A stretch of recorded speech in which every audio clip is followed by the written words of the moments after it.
धर्मराज और बुढ़िया माई की कहानी। एक बुढ़िया माई थी, वह व्रत नियम बहुत रखती थी। एक दिन भगवान के घर से यमदूत लेने आए। बुढ़िया माई यमदूत के साथ चली गई। आगे गहरी नदी बह रही थी। बुढ़िया माई डूबने लगी। तब यमदूत ने पूछा, माई गाय दान की हुई है क्या? बुढ़िया माई ने मन में गाय माता का ध्यान किया तो गाय माता उपस्थित हो गई। गाय की पूंछ पकड़कर बुढ़िया माई ने नदी पार कर ली। आगे गई तो काले कुत्ते खाने दौड़े। तब यमदूत ने पूछा, कुत्ते को रोटी दी है क्या? बुढ़िया माई ने मन में कुत्ते का ध्यान किया तो कुत्ते चले गए। आगे चली तो काले कोए बुढ़िया माई को चोंच मारने लगे। तब यमदूत ने कहा, ब्राह्मण की बेटी को सिर में तेल लगाने को दिया है या नहीं? बुढ़िया माई ने ब्राह्मण की बेटी को याद किया तो कोए ने चोंच मारना छोड़ दिया। आगे गई तो पैरों में कांटे चुभने लगे। यमदूत ने कहा, चप्पल दान किया है? बुढ़िया माई ने याद किया तो चप्पल पैरों में आ गई। आगे चली तो चित्रगुप्त जी ने यमदूतों से पूछा, आप किसको ले आए हो? यमदूत ने कहा, बुढ़िया माई ने बहुत दान पुण्य किए हैं, लेकिन धर्मराज जी का कुछ नहीं किया, इसलिए आगे के द्वार बंद हैं।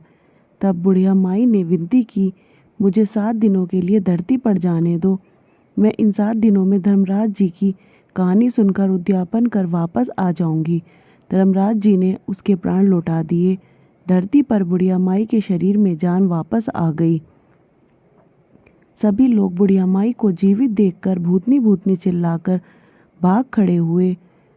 बुढ़िया माई अपने घर आई। बेटे बहू से कहा, मैं भूतनी नहीं हूँ, मैं तो धर्मराज के कहे अनुसार वापस आई हूँ। मैं प्रत्येक दिन धर्मराज की कहानी सुनकर उसका उद्यापन करके वापस परलोक चली जाऊंगी। यह सुनकर बेटे बहू ने पूजा की सभी सामग्री ला दी, लेकिन कहानी के समय हुकारा नहीं भरा। तब बुढ़िया माई पड़ोसन के पास गई। पड़ोसन ने कहानी सुनी और हुंकारा भी भरा। बुढ़िया माई ने 7 दिनों के पश्चात उद्यापन कर दान किया। 7वें दिन धर्मराज जी ने बुढ़िया माई के लिए स्वर्ग से विमान भेजा। विमान देखकर सभी गांव वालों ने स्वर्ग जाने के लिए कहा। तब बुढ़िया माई ने कहा, मेरी कहानी तो केवल पड़ोसन ने सुनी है। यह सुनकर सभी गांव वालों ने बुढ़िया माई के पांव पकड़ लिए और धर्मराज की कहानी सुनाने को कहा। बुढ़िया माई से कहानी सुनने के बाद सभी गांववासी विमान में बैठकर स्वर्ग पहुंच गए। सभी गांववासी को देखकर धर्मराज ने कहा, मैंने तो केवल बुढ़िया माई के लिए विमान भेजा था। बुढ़िया माई ने कहा, मेरी कहानी इन सब ने सुनी है, इसलिए मेरा आधा पुण्य इनको दे दो और स्वर्ग में वास भी दो। तब धर्मराज जी ने सभी गांववासियों को स्वर्ग में वास दे दिया।